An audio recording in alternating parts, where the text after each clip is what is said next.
just about got the hammock body done.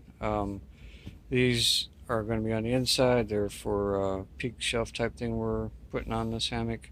Got some reinforcement stitches here where the pad opening is. It's about a 30-inch pad opening, so it should, any pad out there should be able to fit. And did a rolled hem on the inside and outside. I mean, this is the inside, outside. And got our name tag and stuff on there in the pad opening. And then down here is the same thing. Did a reinforcement stitch and got it just about. Got the pad openings completely done.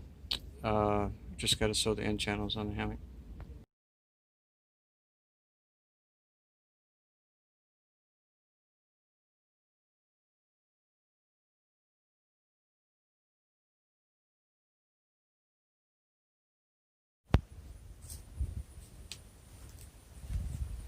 Okay, so this hammock is a deep purple 1.6 ounce HyperD.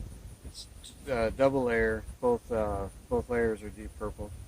Has purple continuous loops on each end and a green ridge line. Some people will use a different color of continuous loop on each end so they know which end is red. Especially like if you do red, red is head. It's easy to remember. And so on this one, since the continuous loops are the same, I put a green drawstring on the stuff sack on the head end so that you'll know when you set it up which end is the head end. That way, if you're wanting to face a certain direction, you'll be able to set it up right the first time and not have to switch it around. So I'll get up here and set this up real quick.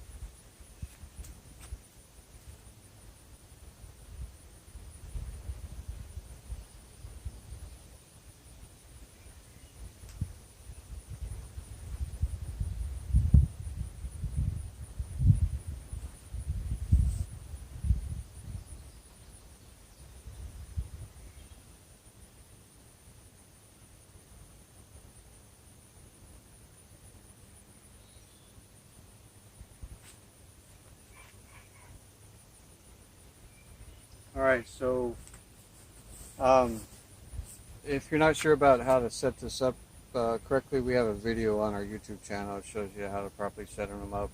Checking your 30-degree angles and everything. And my dog, um, checking the 30-degree angles and the ridge line and all that kind of stuff. But I'll take you up here and do a little closer look at it. And and as you can see, it's got a peak shelf right there that we made. It's similar to the one that the peak shelf that you could buy from Dutchware. Ours is made just a little bit different. Not not any better or any worse, just a little bit different way of doing it.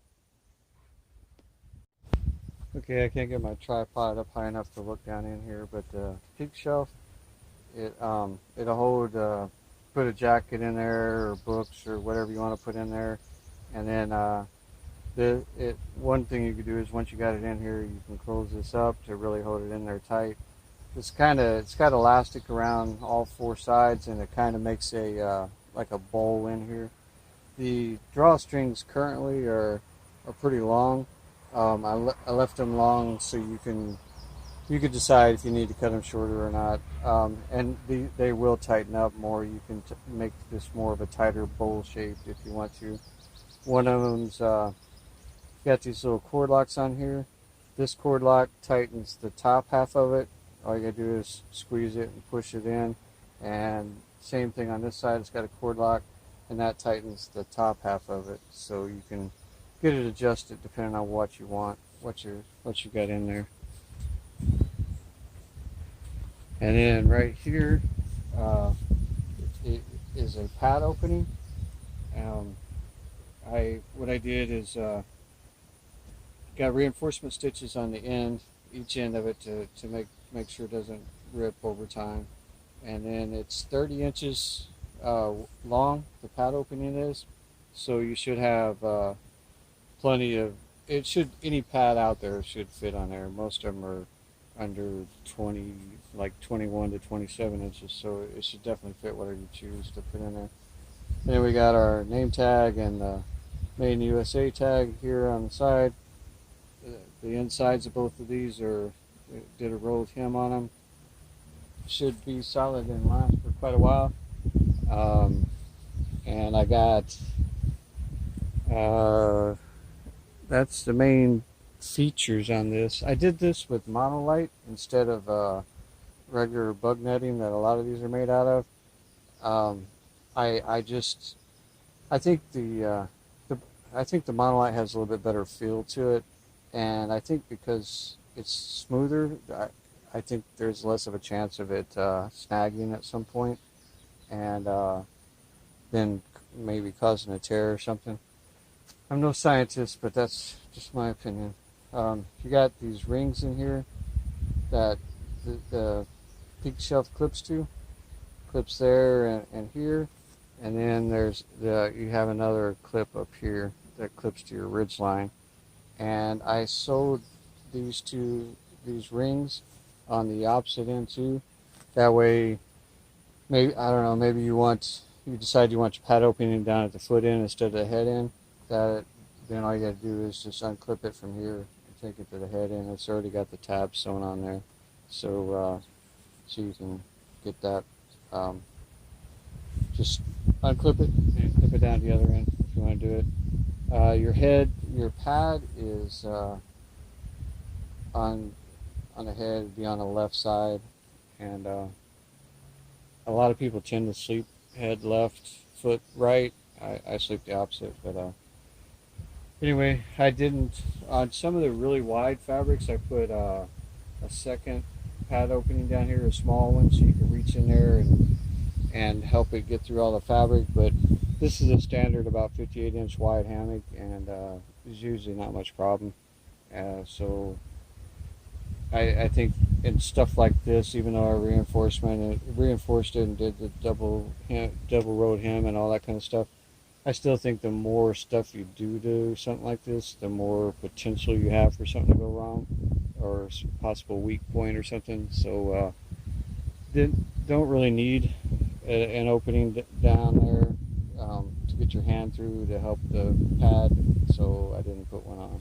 If it was a wide hammock, I would definitely suggest it. But that's it.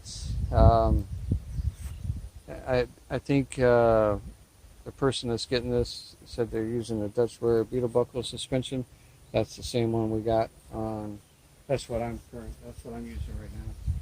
And then we got your double-ended stuff sack. Like I said, it's got a green drawstring on the head end. If you choose at some point to switch this around and put that at the other end, then just flip your stuff sack around. And as far as taking it down, it's just as easy as, well, not as easy as taking it, setting it up, but it just goes in there nice and easy.